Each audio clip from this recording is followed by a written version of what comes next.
So last week I went hunting for a long barrow, and long barrows I always think of as quite impressive markers in the landscape, right?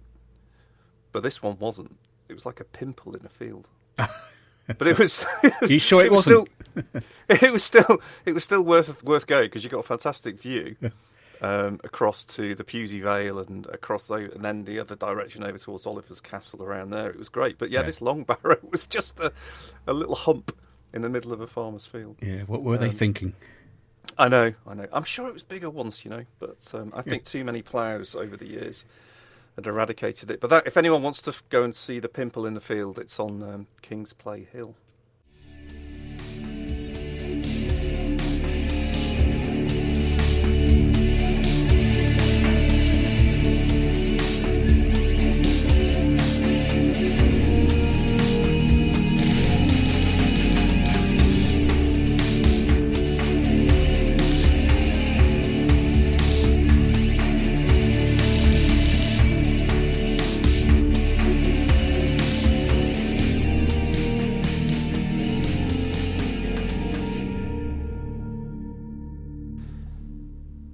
So welcome to another Hidden Wiltshire podcast, in which we explore some of the more hidden parts of Wiltshire.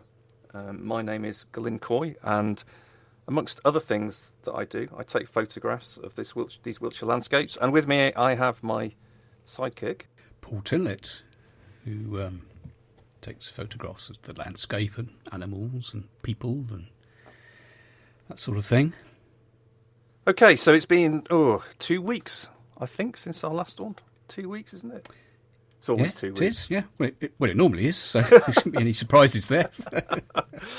So yeah, I mean, what have I been up to? I mean, I just mentioned in the start the trek around King's Play Hill, which, the views up there are amazing.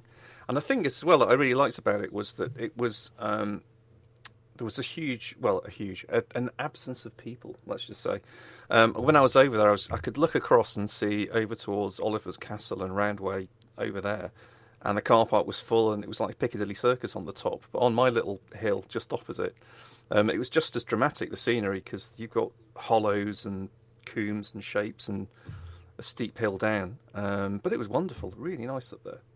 So where is that exactly? Because I hadn't heard of that until you mentioned it. It's above Headington, the village of Headington. Ah, that's it. Yeah. Which I didn't know there was much about Headington until someone pointed out that there's some kind of a international meditation centre there as well, and they've got this rather splendid building with golden, things on the top that shine in the sun. So yeah, it looks like a Buddhist temple. Yeah.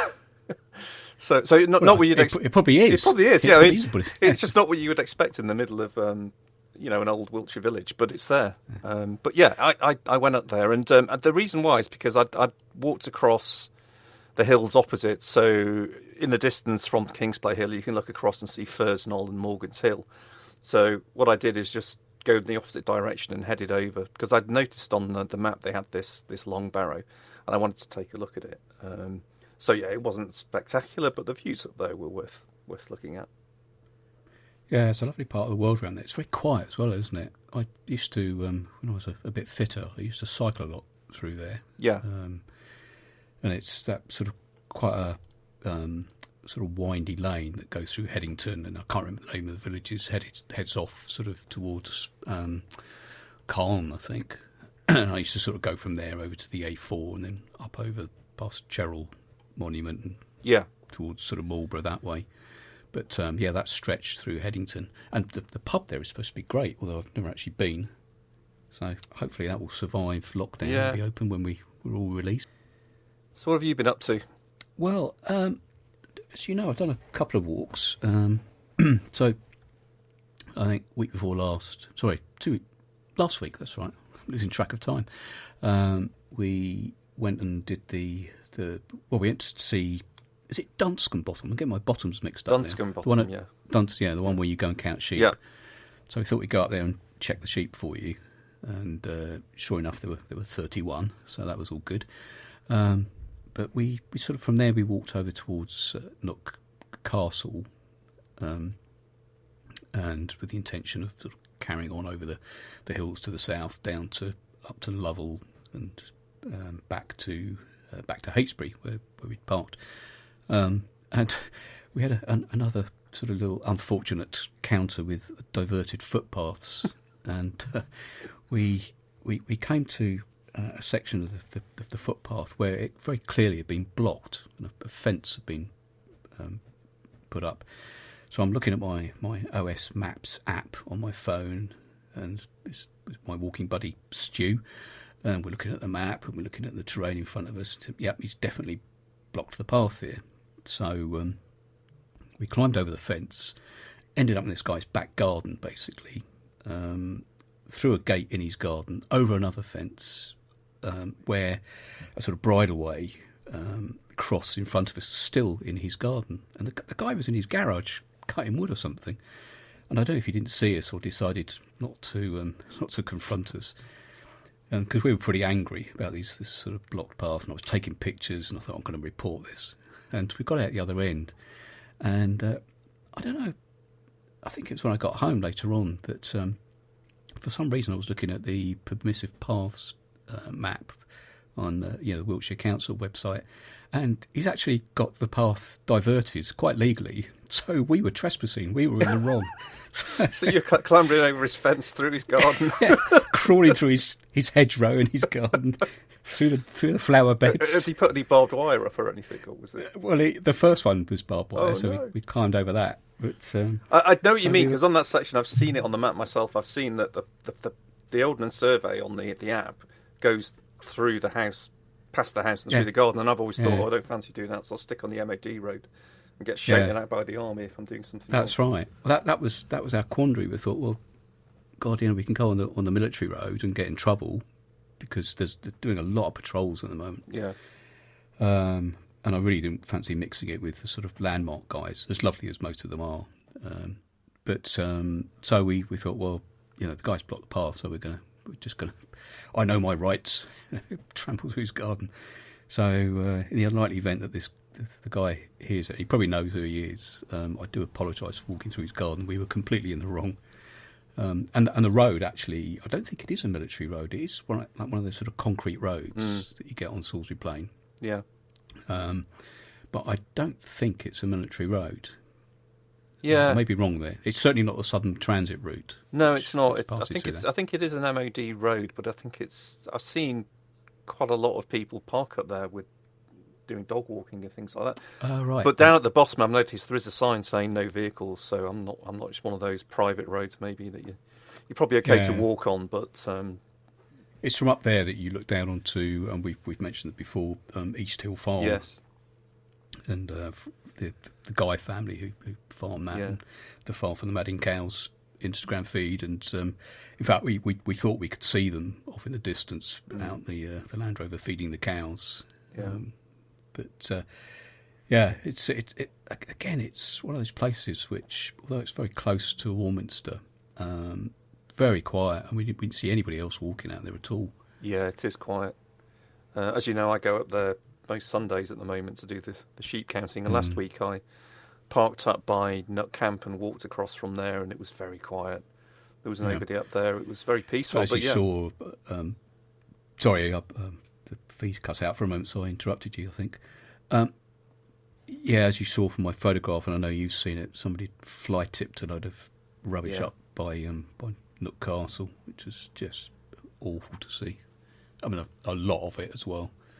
I've seen quite a few fly tips up there lately. I think there's a problem with someone using it as a dumping place. But I saw the same fly tip that you saw, and it looked like someone had obviously hired someone to take away their household rubbish. There was an old bath there and a child car seat and things like that. And this person is obviously unlicensed. They've just gone up there and dumped it. It's shocking, really. But just going back to rights of way, it's interesting. I had an email from one of our listeners called Richard Taylor, who said, first of all, he's enjoying the podcasts, so that's fantastic. Always good to get feedback.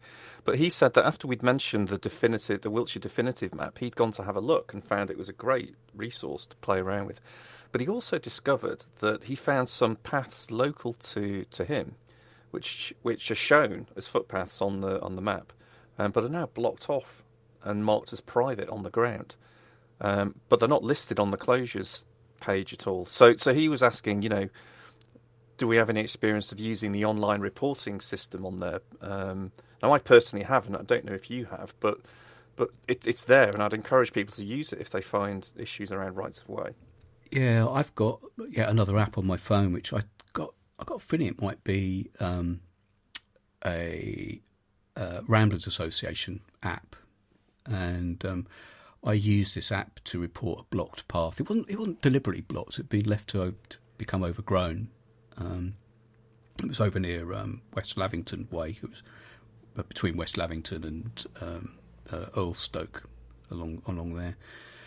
And I reported it on this, as I say, I think it was a Ramblers Association app. It wasn't a Wiltshire one, and it was easy enough to do, but I got no feedback. I don't know what happened to it. But I think a better way in Wiltshire is to report it to Wiltshire Council. There's an online reporting thing on the Wiltshire Council website. Yeah. And you can report them there.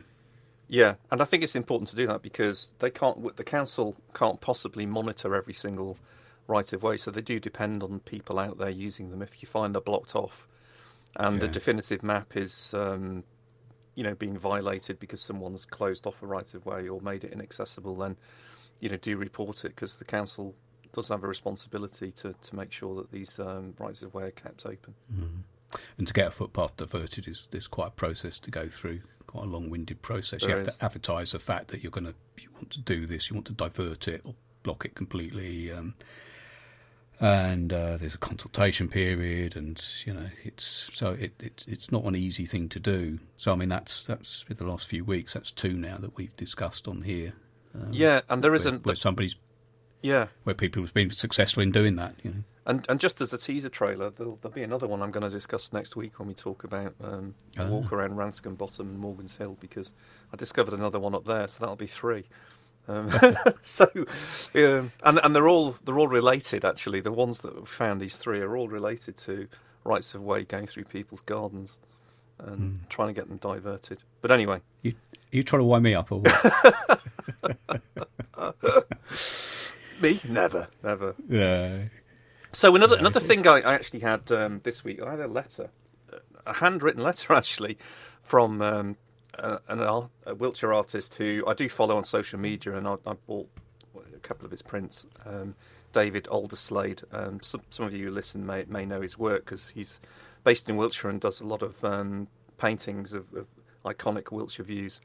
He's got very colourful, modern style of painting, which is very interesting, and he's worth a look, David Alderslade. But David contacted me and said that he was really interested in the podcast, but he just wondered whether I'd found a particular wood that he referenced. And I looked it up on the map, and I realised I had not come across this wood before, but he recommended it as a very sort of dramatic wood with,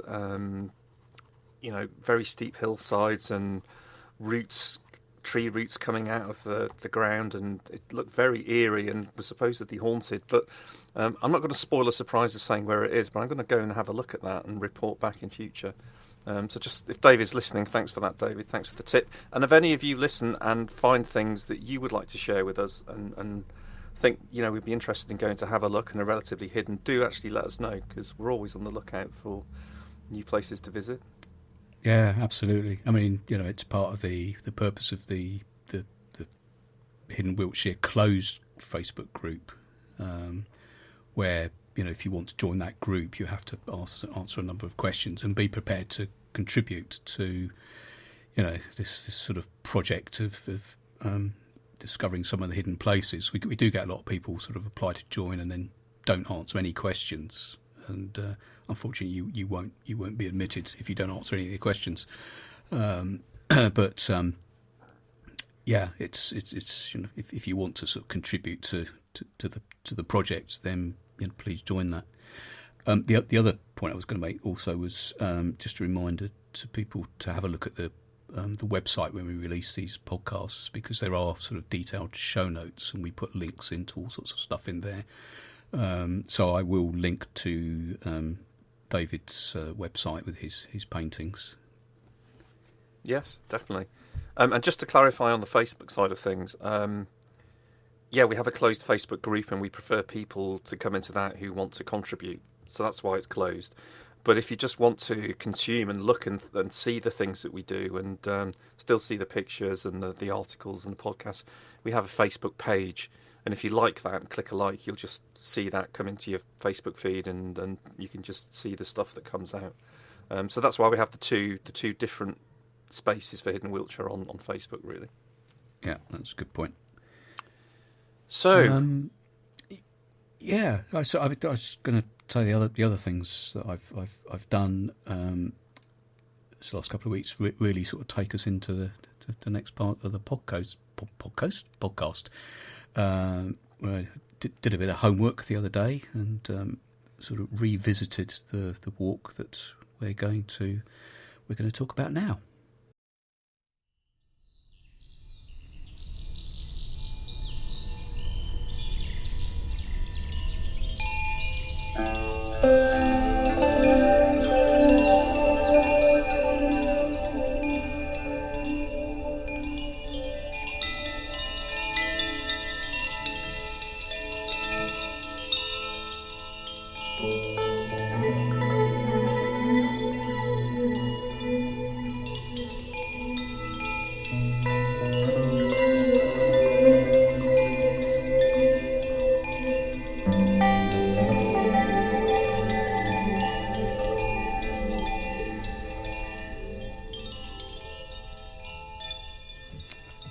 So the Pewsey Downs is where we're going this week.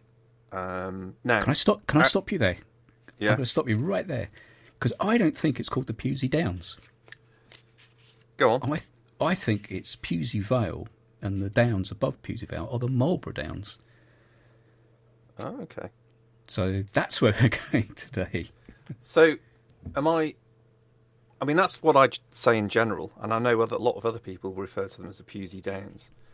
So, I guess now I'm doubting myself because I'm not a local, you see. I just say these things, and maybe I'm offending all these Wiltshire folk that have been around for years. I don't know, but be interested if anyone's got a view on this. Let us know, because that's an bear in mind point. we've got a couple of farmers who sort of farm up there. I'd love to know what they call it, but like you, I've always called it the Pewsey Downs as well. But when I was doing some research yesterday, I kept seeing reference to the Marlborough Downs, and in fact I'd been sort of referring to it. Well, I've been contradicting myself. I could be calling it the Pewsey Downs and the Marlborough Downs, but I think geographically it's called the Marlborough Downs because of the sort of the geology of the terrain. And it is the Vale of Pewsey, or the Pewsey Vale? Well, yes, one of those, yeah. So it's the Vale of Pewsey, and the I guess we just call them the Pewsey Downs, but yeah, there's a moot point about whether we should be calling them the Marlborough Downs, I suppose. But yes, the thing about these downs though is that I mean, there's quite a wide expanse of land, and we couldn't possibly cover them all in one podcast. So we're going to split these over the next few weeks and months, I think. Yeah. But do you want to just say the area we're going to talk about today? So today we're going to follow a walk that I did in it's a blog that I put up on Hidden Wiltshire in February 2019, 19th of February 2019 to be exact. And I can't remember. I think we just called it sort of Milk Hill, Tan Hill, and Bribery Camp, or whatever I called it. But that's the area. So it's sort of to the left, to the west of the road that goes from Alton Barnes over towards Marlborough. Whereas there are other blogs about the area to the east. So today we're sort of going up to Milk Hill, across to Tan Hill, then on to Clifford's Hill, and then we drop down to all Cannings, and then walk back along the canal, having parked at Stanton St Bernard. Parking in Stanton St Bernard isn't too bad. The lanes through there are quite narrow, but there are a couple of places where it's a bit wider. But there are 2 or 3 places where you can park a car or two. So as long as you keep the road clear, you're not blocking other traffic, the local people and tractors and stuff. There are places where you can stop quite safely and tuck your car out of the way. But So having parked there, one of the things I did yesterday when I was sort of just checking some of my facts was I was again a bit like we did with the area around Eddington and Bratton. I was looking at the geology of the area, and it's remarkably similar. And well, it's not remarkable at all because it's almost the same sort of stretch of hills. But again, you've got this is chalk downland, where you've got sort of it's overlaid in places with clay and flints, which is quite common in our area, and you've got sort of upper greensand outcrops, again just like the area around Eddington and Bratton, and then the sort of layer of alluvium down in the valleys. So it's that's pretty similar to what we see around that part of Wiltshire. Again, it's an area which has been farmed for over 5,000 years now. So this is long established area of settlement, and it's remarkable really the number of similarities between this area and Eddington, Bratton, and also over to the Deverells where we were before, similar sort of period. So once we parked up at Stanton, we sort of crossed the road, and depending on where you are, I mean, you can see if you look at the blog online, again you'll see a map, Ordnance Survey map with the route marked out. So I'm not going to go through sort of turn by turn, but we followed a track which headed towards the hills there, towards sort of Milk Hill, which was slightly off to our right, and then Tan Hill, sort of slightly off to our left, and we sort of headed out towards the hill. And I'm a bit, again, it would be good to hear from whoever, some of our farmer listeners up there, as to the rights of way, because the track we walked along isn't actually the right of way, but I have seen quite a few people, mainly dog walkers, who sort of get out of their cars, they walk up this track about a couple of 100 metres, the dog does what it needs to do, they turn around and they go back again. But the actual right of way, there's a big barn opposite sort of bus shelter, and the bus shelter being on the road between Alton Barnes and Devizes. And there's a big barn there, and the right of way actually goes, as you're sort of heading north, goes to the left of the barn, to the west of the barn. But on the ground, you can't see it. I couldn't see any signs. I couldn't see any track. So I've always gone to the right of this barn and just followed this track up a few hundred metres, where you go sort of a sharp right. It's funny you should say that, because when I did this walk at the back end of last summer myself, around September time, and I remember walking past that barn and looking for the track on the left that was going to go across the field, and all that was there was a wall of sunflowers. Yes. I mean, there was no way to get across the field. There was no path, no. There was no path. So I carried on just up the track, which wasn't marked as a right of way, but it just seemed to be a natural way to walk. Yeah. And when you take that sort of dogleg right, it's a right angled sort of turn, and you head across, and it does actually meet with another right of way which comes up from the aforesaid road. Yeah. And you sort of meet up with the path there, and which does take you up into the hills. So you're on this track which doesn't appear to be a right of way for, I don't know, quarter of a mile or something like that. Yeah. So I'm kind of hoping that that's not sort of causing anybody a problem. You don't walk across any cultivated land, whereas if you stuck to the right of way, you'd be walking across a cultivated field. But the thing, I remember you doing that walk, and I think you put up a photograph, but off to your left as you first set out, and you've got your big barn, you walk past the barn, and off to your left, across the other side of the field, there's another huge barn with a great big sign saying "Eat more chips" on it. When I was there, it had all these sunflowers underneath it, and I was thinking, just cook them in sunflower oil. Well, I'm assuming that's the point. It's fantastic. It's looking a bit dog-eared now, the sign, but It always Eat makes more me giggle. chips. But so having picked up the right of way and being sort of legal again, you sort of head up to a gate which takes you into a natural England reserve, and it's I'm just sort of checking on my map now. I'm pretty certain this area is it's the Pewsey. Oh, there you go. I'm going to contradict myself. Natural England actually call it the Pewsey Downs National Nature Reserve. So Natural England are calling it Pewsey Downs. So I was right then. Well, possibly. It's geographically, I think it's called the Marlborough Downs. Well, it says Pewsey Downs on the map. I'm sorry. Yeah, well, that's it then. Job done. But yeah, you sort of go through this gate and you enter into being a nature reserve. It's open access, so there is a right of way that basically followed the contours. So going through the gate, I then stayed along the fence line at the bottom, sort of tracked it left, and you sort of go around a sort of little. It's not quite a semicircle. It goes sort of around a curve. Whereas you could just go straight up if you wanted and just head straight up to Milk Hill, but blimmin' heck, it's steep. If you go straight up there, that's a real lung buster. So we sort of tracked round to our left, followed the fence line until you get to the sort of, where another fence comes up and it's in front of you, and that's when we sort of struck right and headed up to Milk Hill, but it's not quite as steep going up that way than if you just go straight up over the hill. And there were sort of hoof prints from horses, so if a horse can get up it, then you can walking. So we were sort of heading towards Milk Hill, but we kind of, I suppose we really skirted Milk Hill.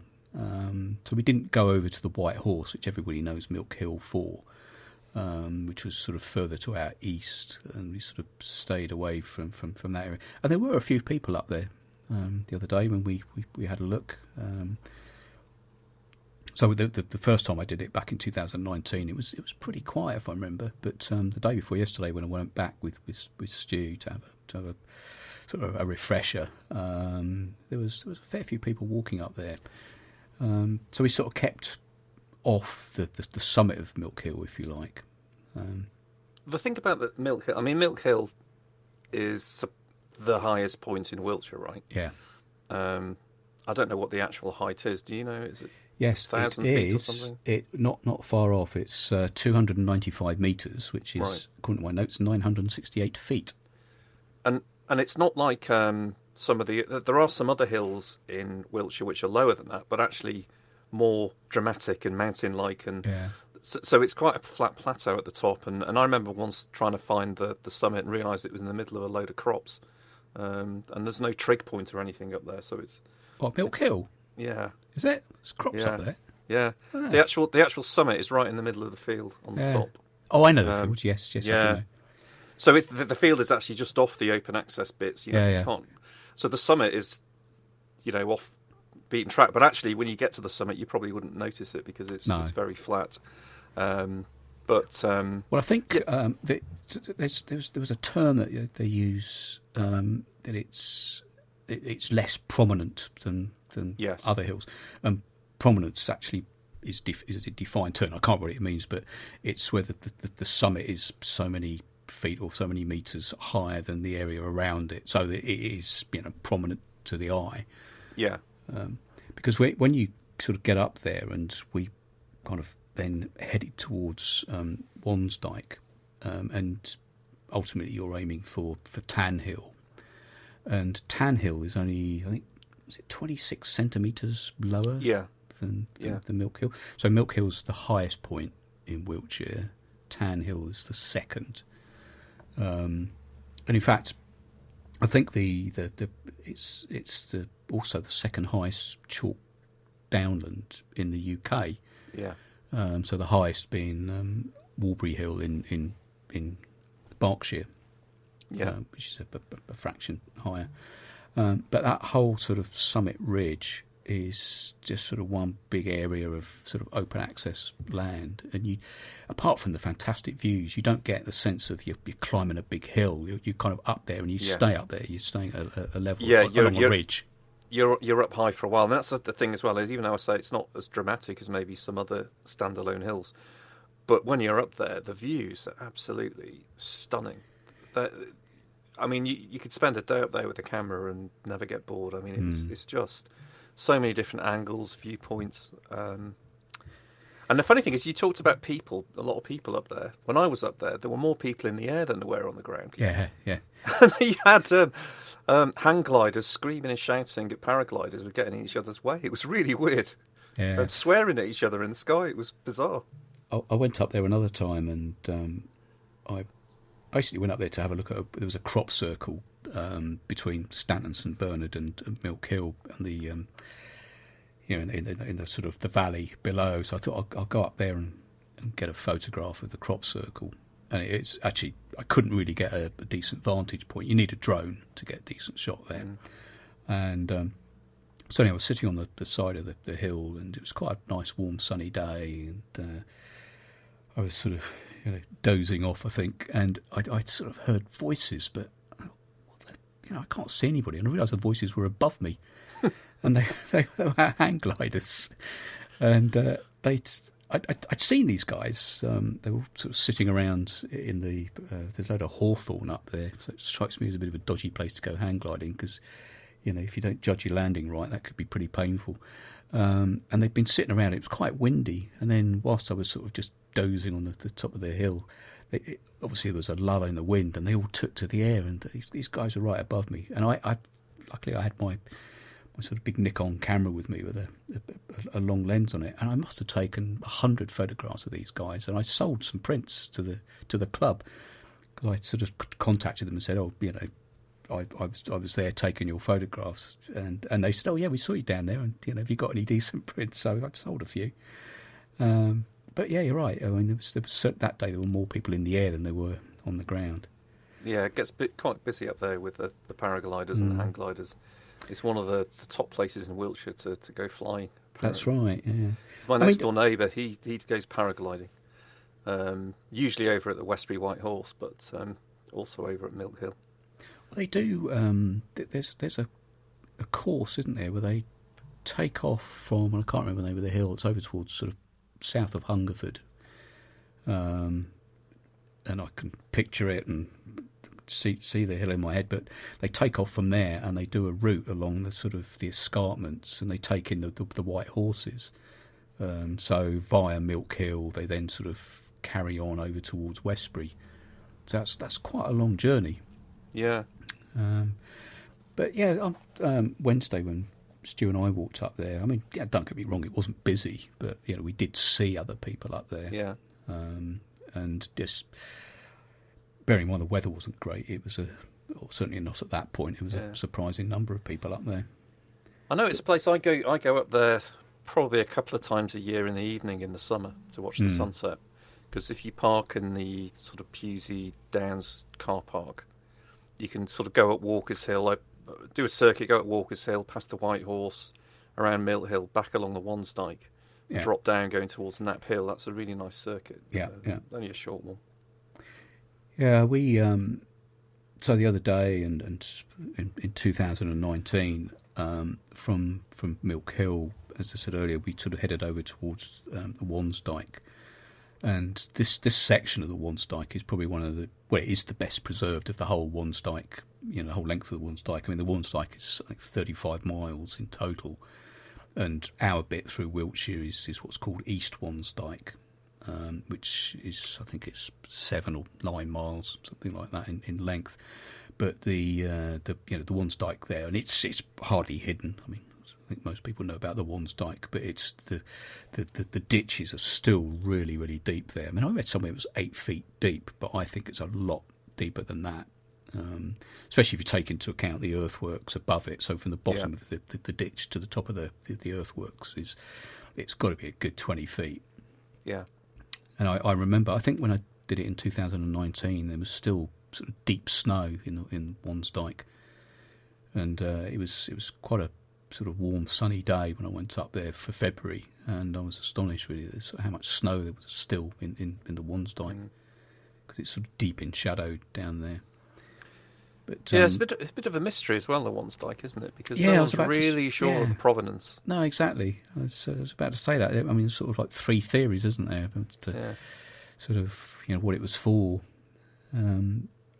I mean, the three theories being that it was sort of built by the native Britons as a defensive measure against the Anglo-Saxons, and sort of at some time after the Romans had sort of abandoned Britain. That's sort of like theory number one, and then theory number two that actually the Romans built it in the late 4th century AD, and they built it as a defensive measure against the Britons. And then the third theory is that it was built by the West Saxons to prevent the Britons retaking the lands that the West Saxons had conquered. I should add that the theory one was built as a defensive measure by native Britons. It was actually against the Anglo-Saxons, who were sort of spreading from the north and the east of the country, and the Britons obviously more down to the sort of west and southwest. I don't know if there's a favoured theory or whether people don't know and will never know. It's been hard to find out, because one thing I've discovered is there doesn't seem to be any definitive book out there on the Wansdyke or academic study. And I have asked an archaeologist this, and he wasn't able to point me in the direction of any publication. So if there are any academic archaeologists out there that have anything that we could take a look at to try and explore the Wansdyke a bit more in terms of its history and provenance, that would be great. But it's a bit of a mystery. Yeah. So we sort of followed along the Wansdyke for a little way, and it's always a fabulous place to see birds of prey. There's always red kites up there. Just on Wednesday this week we saw beautiful kestrel, male kestrel, in really sort of vibrant colours. Sort of really, you see but it was sort of hovering below us, so you could see it. Its back and the tops of its wings was beautiful, sort of copper bronze colour. I guess you'd describe it. And buzzards. It's just an astonishing place to watch. And of course, this time of year, the skylarks are up there in force. And that was all we could hear, was the sort of the wind and the skylarks. And that's what's great about these places: no traffic noise. And you can probably hear some traffic noise in the background to my recording today. Although I live in a little village on a village street, it's a bit of a rat run. So I can certainly hear it. So I don't know if you can, but there's people. Yeah, the odd rumble is not your stomach. Yeah, it's not. It's the traffic cutting through to the A303, which must be blocked. But the other good thing, just before we go on the Wansdyke, is when you're up there, is you have sweeping views down across towards Avebury, and you can, if you've got eagle eyes about you, can see the West Kennet Long Barrow, East Kennet Long Barrow, Silbury Hill. Yeah. And actually, when you're at West Kennet Long Barrow, if you're coming out of the Long Barrow itself and look to your right, and you'll look up onto the ridge above, you'll actually see the line of the Wansdyke going across. So it's good to kind of have these markers in the landscape to get your bearings wherever you are. Yeah. And speaking of the views up there, I said in my blog in 2019, apparently on a clear day, to the sort of north and west, you can even see the Brecon beacons, and to the south, the Isle of Wight. Now, I've never been able to see that far, but maybe with a sort of pair of binoculars, you might just be able to make out the sort of the shape of certainly some hills over in Wales. But even Wednesday, when I last went up there, the weather was pretty changeable, but at times it sort of brightened up, and the view, especially to the south, I mean, sort of way down towards Salisbury, so from Tan Hill's a funny sort of place. It's again, there's no perceptible summit. I mean, there is a summit clearly. The bit that is 294 metres as opposed to 295, which Milk Hill is. But it just looks like a big sort of rounded hump, doesn't it? It's this. Yeah.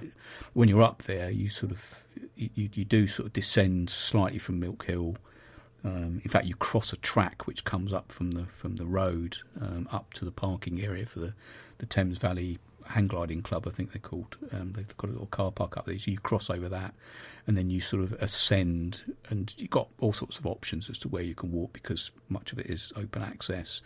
You can either follow on the ramparts or the earthworks of Wansdyke, or you can sort of head slightly off to your left. But it's just quite a sort of big, not flat's not the right word because it steadily sort of inclines, but it's fairly featureless, but not in a bad way because you've just got you've got nothing to distract you from those views.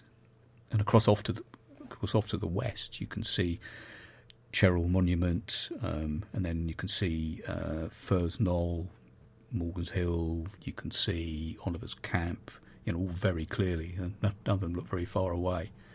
So as you're sort of walking up across this field, your eye is just sort of drawn to those distant views.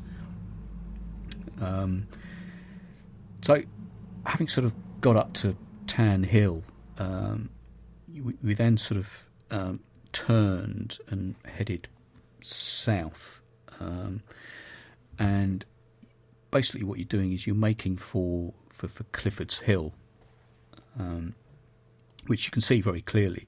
And Clifford's Hill is sort of described as a ridge, and on the ridge of Clifford's Hill you have Ribery Camp, which when you're looking at it they look like two separate summits, although I think it's Ribery Camp isn't a hill in its own right. It's a camp on Clifford's Hill, on the flanks of Clifford's Hill.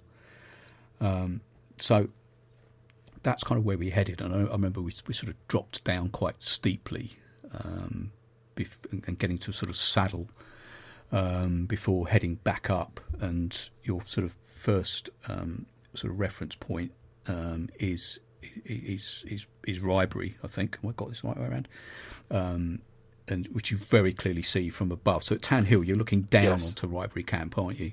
You do. You get a really good view. There. You get a really good view of the circular rampart on the top of the hill as you descend from Tan Hill. Yeah, it's very distinctive. And it's and you probably guess looking at it. I mean, it's a Neolithic causewayed enclosure, and then it's been sort of overlain by the earthworks of what is a later late Bronze Age, early Iron Age hill fort, or univalate hill fort. And I mean, that's when Stu and I were up there on Wednesday. We were looking at once we got up to Ribery Camp, we were looking at the sort of landscape in front of us, and it really is quite chaotic. And you think, well, how on earth do archaeologists make sense of what's here? So you've got this Neolithic enclosure, on top of which a hill fort or some sort of settlement has been built. But even then, you've got this sort of it looks like somebody's bombed it. It's like it's been cratered. And I said to Stu at the time, I said, it looks like somebody's been quarrying up here. And sure enough, when I sort of was researching it yesterday, there was post-medieval chalk extraction out there.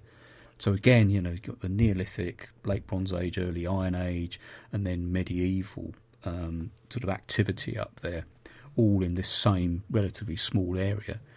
And it does look quite chaotic up there.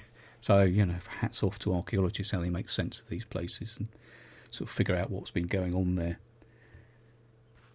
When I was up on Ribery Camp last year, I found a sarsen stone up there that had names engraved on it. Yeah, I took a photograph of that the other day, and I couldn't quite make out what was written on it. There's a name on one side, and then you go around the other side, and there's another name, isn't there? Yeah, it is. And what it is, I think it's the second. I think they're into the third generation of the Dorr family that farm around there, and I think that was the second. That was to commemorate the current. I'd need to get Hannah and Robbie to tell me. I'll get this wrong, but I think it was the current farmer Robbie. It's his grandfather and grandmother's names are inscribed on there, so they used to Right. farm the land. Yeah. So it's a fantastic vantage point across the whole farm and the valley. Yeah. Yeah. Um, So yesterday, I again doing my research, and I sort of discovered something which I mean, I lost count the number of times I've been up there and hadn't noticed this or hadn't realised that it was there. And so as we headed from the hill fort from Ribery Camp, and we sort of went up to the summit of Clifford's Hill, and then there you sort of want to descend down to the road and towards All Cannings.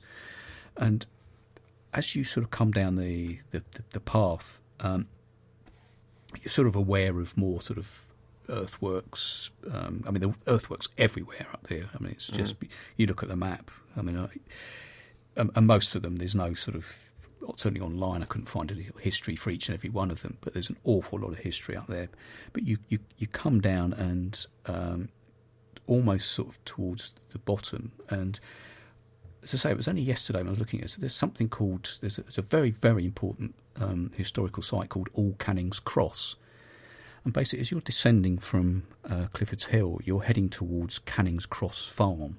And between Clifford's Hill and the farm, there is this site called All Cannings Cross, which is really significant because it was, they think it, well, certainly archaeologically speaking, it marks a sort of the site of the transition from Bronze Age Britain into Iron Age. So it's one of the earliest sites where they've been able to sort of determine that there was a change going on here, and this was sort of it was occupied. It was some sort of form of occupation here between 800 and 500 BC, and they've sort of determined that it was a significant transition because of quite unique pottery that's been found there. And it marks a sort of change in the style of pottery. And in fact, there's a piece in the British Museum which I hadn't realised, which they found at this site. And you've got this sort of settlement, and they don't know whether it was permanently occupied or just temporary, whether it was sort of ceremonial. But there's certainly a midden pit, which is basically a rubbish pit, where they threw sort of animal bones and broken pottery, and that was quite a sort of a rich seam of archaeology when they were excavating this. And I think the first archaeologist to investigate it, and I can't remember the dates now, but it was a lady called Maud Cunnington, who presumably is a descendant of the Cunnington that we quite often mentioned, who sort of was working his way across Wiltshire with Sir Richard Colt Hoare, probably 100 years before Maud. So maybe, I don't know, maybe Maud was a granddaughter or something, but I'm sure we can look that up. But she first excavated it in the 19th century, and then it was, I think it was, or the early 20th century, and then it was excavated again in around 2003, 2004, when they made this sort of realisation of this transition from Bronze Age to Iron Age was going on in this area. And I'm not saying it's the first place where it happened, but it's the first place, archaeologically speaking, where they've sort of recognised this transition period. But no, I can't believe that I'd missed that number of times I've walked past it. And you can't see anything in the landscape, but you certainly pass right by the site of All Cannings Cross. Yeah, fascinating. I guess there you're not too far away from another long barrow. Exactly, yeah. Something else I managed to miss in previous visits. Yeah, it's a recurring theme here, Paul. Yeah. I should look up once in a while. Yeah. But yeah, there is another long barrow around there, which is a little bit more modern. Yeah. So as you get to Cannings Cross Farm, you head southwest towards the village of All Cannings, and there's a footpath that cuts across a field, and it's just a sort of long straight footpath. And I can't believe I missed it before. We were walking along, and in fact, on Wednesday when Stu and I were sort of walking along, I sort of looked to my right and I said, "Blimey, I mean, what's that over there? And he looked as though I have no idea. I said, it's a long barrow. And I said, oh, God, I know what that is. That's that modern long barrow. And it was built in 2014, wasn't it, by a local farmer. Yes. And it's a place of interment, just as the original long barrows were, for, there's 340 niches where you can, you could have your ashes put there if it wasn't full up. But it looks, to all intents and purposes, it looks exactly like sort of West Kennet long barrow or any other long barrow. Yeah, it's very authentic. But yeah. I know that in normal times he opens it up 3 or 4 times a year around the solstice and the equinox, and I think you can contact him directly for a private view. I think there's a charge, but obviously at the moment, given the COVID situation, it's not open. But I think that's one thing we can look forward to. Maybe we should go and do a field trip there, Paul. And there's not a lot of room, because I did go up to it and I shined my torch in there, and it's quite a narrow corridor and all these niches off to the left and right. And exactly. So I think the chances of social distancing in there are slim. Forget it. Yeah. But what a place to spend the rest of eternity. I mean, it's just stunning. Yeah. And I think they built it so that it's the entrance, if you were inside and looking out, it's angled so that the rising sun of the summer solstice is plumb in the middle of the entranceway. Yeah, yeah. So the light in there must be incredible. I know. I follow the farmer on Twitter, Tim, and he puts up some photos around the solstice each year, and it's just fantastic what he's done. It just captures Wiltshire perfectly, I think. Yeah, it's a great idea, and it'd be nice if more people could do it. In fact, you think about it and think how much space a graveyard takes up. Yeah. Compared to that barrow, it's a much more efficient use of space, I think. Oh, it is, yeah. I think we should definitely go back to long barrows. Yeah. And it's right by the canal as well, which so that's where we sort of ended up, was not in the canal but by the canal.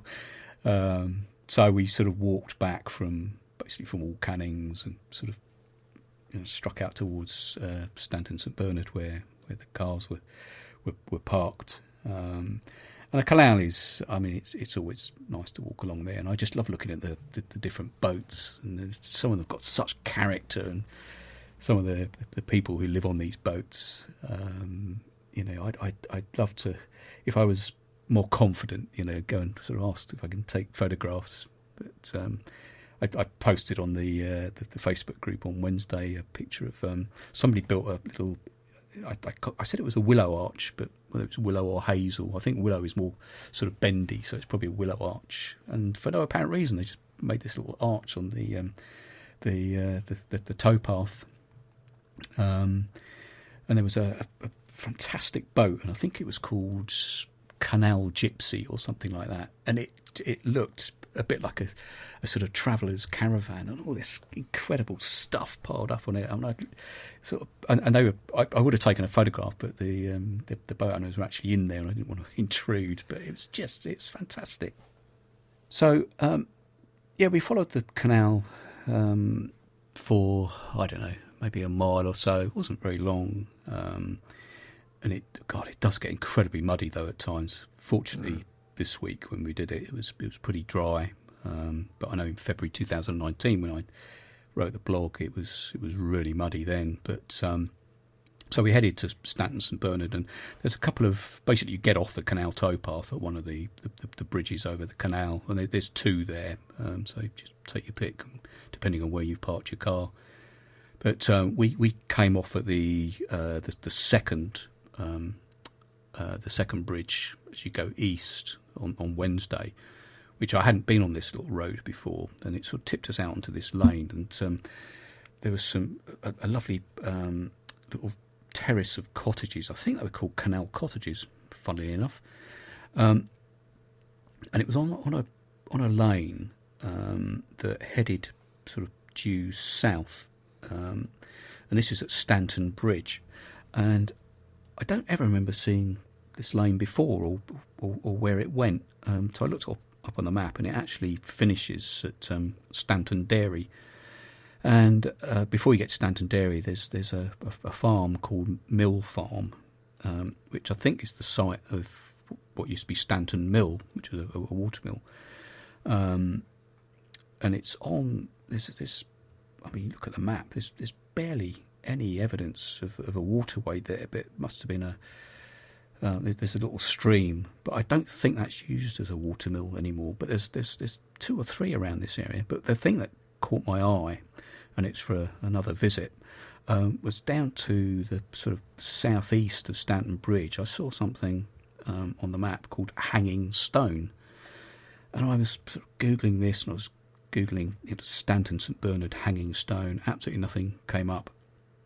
And then I thought, I know, I'll try Honey Street, because Honey Street is on the road up through Alton Barnes, and this is sort of more or less due south of Honey Street. And sure enough, there was sort of something about the Honey Street Hanging Stone, and we didn't go and see it, and I will go back and have a look at this because it's right on. There's some rights of way there, so you can go and look at it. But it's sort of in a field, and it's a sarsen stone, and it's right on the boundary of 2 parishes. So I'm assuming, would that be the parish of Alton Barnes and Stanton St Bernard? I don't know. But so there was a sarsen stone there, and there was a gibbet. There used to be a gibbet there, and it's thought that they would sort of hold a trial at this stone, and if you were guilty of some heinous crime, you would immediately be strung up on the gibbet, and that's why it's called Hanging Stone. And of course, there are various gibbets dotted around Wiltshire and elsewhere in the country. In fact, there's one outside our village here, just up the road. So that's something I'm going to go back and have a look at. It's not on a road or anything, but it's on a right of way. So that was certainly something hidden that I knew nothing about, and there's very little about on the internet. Yeah, that's a good thing about doing these things, is you can kind of spread your eyes out around the map and find these little things and think, what's that then? Yeah. And, but yeah, from there, sort of wended our way back towards the car. I mean, Stanton St Bernard, I'm looking at the map now, there are footpaths everywhere through Stanton St Bernard. It's just a real maze of little footpaths and bridleways, as well as the little lane that goes sort of in and out of Stanton and back to the car. But it's I think the whole walk is about 7.5 miles, something like that. It's, if it wasn't for the climb at the beginning up to Milk Hill, I would say it's a pretty easy walk, but that climb is really quite demanding. I mean, on Wednesday I was really puffed out going up there. And there is a way to shorten it, because that's what I did when I did it last summer. I shortened it. I cut out the canal. I came down from Clifford's Hill and found a route back down to Stanton St Bernard that way. So you can cut a couple of miles off if you want to. So that's the great thing about some of these walks, is you can customise them. Okay, so that sounds like a really interesting walk, and I know that I can vouch for it in terms of the scenery and the views and everything. It's really worth doing. Any time of year, really, all times of year. It's always nice. But yeah, that brings us to the end of another Hidden Wiltshire podcast, sadly. But fear not, in 2 weeks' time we will be back, and we will be talking about a fantastic walk around Branscombe Bottom and Morgan's Hill. So look forward to that. Yep, another area of great views and a lot of history. So looking forward to that one. Just before we go, a couple of sort of usual wrapping up housekeeping issues. So just a reminder about go to the website, have a look at the show notes, and we'll provide links to sort of bits and pieces on there and a bit more information. A reminder about the discount from Lover Boots, lover.co.uk, and if you want a pair of very splendid walking boots or shoes on there, put in the discount code HW for Hidden Wiltshire 20, HW20 for a 20% discount.